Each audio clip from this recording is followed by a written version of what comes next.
Good morning, dear students. Hope you all are doing fine. So soon you are getting your test marks also. So we have to start with the next division, which is your topic सर्वनाम किसे कहते हैं तथा इसके कितने भेद हैं. So that was left to do. So try to understand with the help of this video. As you know all, संज्ञा किसी भी व्यक्ति, वस्तु, स्थान या भाव के नाम को कहते हैं. व्यक्ति जैसे कोई भी हो सकता है, any names, any persons, Ram, Shyam, Geeta, Sita, any one. Places Delhi, Mumbai, Calcutta, Madras, और school, church, gurdwara. Things, pen, pencil, copy. और हमारे भाव, इमोशंस जो हैं, मन के भाव, सुख, दुख, खुशी, गमी, उदासी, ये सारे संज्ञा कहलाते हैं, नाउन कहलाते हैं. तो संज्ञा के स्थान पर प्रयोग किए जाने वाले शब्द सर्वनाम कहलाते हैं. जैसे कई बार हम किसी व्यक्ति का नाम नहीं जानते तो उसको बुलाने के लिए इसे, उसे, इसका, उसका, इन्होंने, उन्होंने, इनका, उनका आदि शब्दों का प्रयोग करते हैं. तो ये शब्द संज्ञा के स्थान पर प्रयोग होते हैं, उस व्यक्ति के, उस चीज़ के, वस्तु के नाम की जगह पर प्रयोग होते हैं. तो ये सर्वनाम कहलाते हैं. सर्वनाम जो हैं इसके कुल 6 भेद हैं.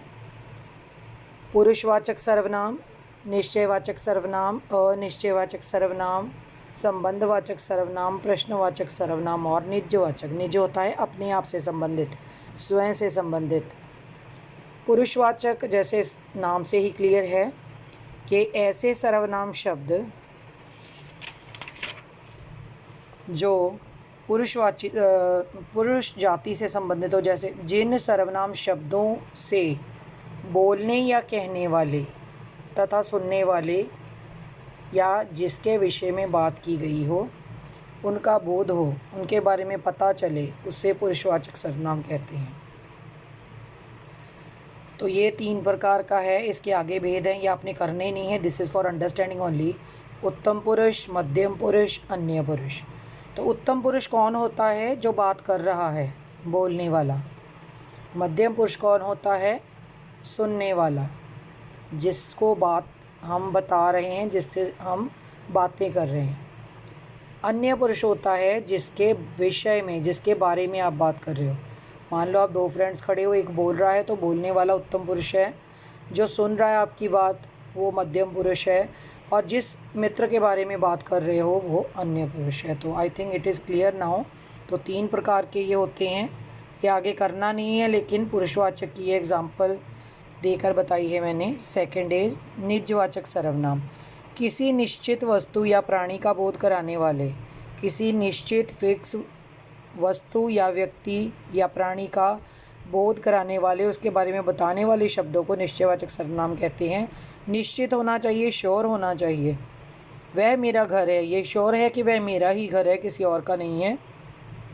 वह माला की पुस्तक है, तो ये भी श्योर है कि वो माला की ही पुस्तक है, वो आपको पता है उसके बारे में. ठीक है. ऐसे ही अनिश्चयवाचक सर्वनाम, जिन सर्वनाम शब्दों से निश्चित वस्तु या प्राणी का बोध नहीं होता. हमें पता तो है, लेकिन ये श्योर नहीं है कि वो चीज़ निश्चित रूप से उसी की है, व्यक्ति की, या वो वहाँ पर है कि नहीं है.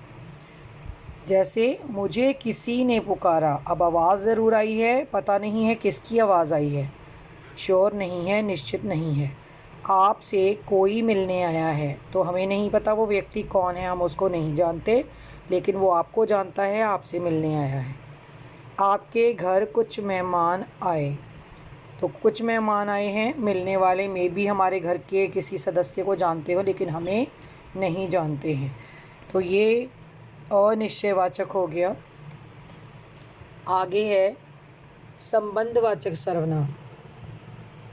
जैसे कि आपको नाम से ही श्योर है, संबंधवाचक सर्वनाम के ये संबंध दर्शा रहा होगा. तो शब्द जो किसी अन्य उपवाक्य में,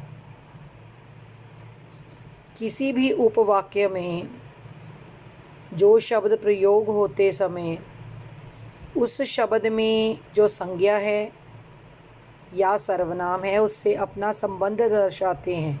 मीन्स वो संज्ञा और सर्वनाम दोनों के मिलने से ही वाक्य अगर संपूर्ण हो रहा है, उनका आपस में संबंध जो है वो क्लियर दिख रहा है। जैसे ये वाक्य है, इसमें अगर हम जैसा करोगे लिखेंगे तो सेंटेंस में कुछ भी क्लियर नहीं होगा, वैसा भरोगे लिखेंगे तब भी क्लियर नहीं होगा। तो जैसा करोगे मीन्स जैसे कर्म करोगे, ये मनुष्य से ही इनडायरेक्टली संबंधित है। वैसा भरोगे तो उसी प्रकार का फल आप पाओगे। ऐसे ही जहाँ चाह वहाँ राह, कि जहाँ चाह होती इच्छा होती है वहीं हमें रास्ता कोई ना कोई मिल जाता है। तो नेक्स्ट वन इज़ प्रश्नवाचक सर्वनाम। तो इससे तो आपको श्योर हो ही गया होगा कि ऐसे सर्वनाम शब्द जहाँ प्रश्न पूछा जाए, किसी वस्तु को जानने की जिज्ञासा या इच्छा जताई जाए, ऐसे शब्द जो हैं वो प्रश्नवाचक सर्वनाम कहलाते हैं। जैसे दूध में क्या गिर गया, प्रश्न है दूध में कुछ गिरा है पता है, लेकिन क्या गिरा है ये नहीं पता, तो प्रश्न पूछा गया है कि दूध में क्या गिर गया, वहाँ कौन खड़ा है, दरवाज़े पर कौन आया, मुझे किसने बुलाया। तो ये सारे प्रश्न चिन्ह से संबंधित हैं, प्रश्न हैं सारे, इसलिए ये प्रश्नवाचक सर्वनाम कहलाते हैं। आगे है निज, स्वतः से संबंधित, अपने आप से संबंधित।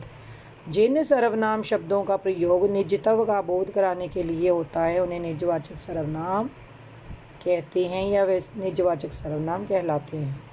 मैं अपने आप चला जाऊंगा, अपने आप, अपने से, किसी को इसमें दखल देने की आवश्यकता नहीं है। वह स्वयं ही आ जाएगा, वह खुद ही समझ लेगा। मैं अपना खाना अपने आप बना लूँगा, मैं स्वयं अपना काम कर लूँगा। ये सारे शब्द जो हैं वो निजवाचक सर्वनाम की एग्जाम्पल हैं, उदाहरण हैं। So I think now this topic is clear to you. So through the video, learn it properly, check it properly. Any doubts you can call me 1222. So revise it for revision test properly.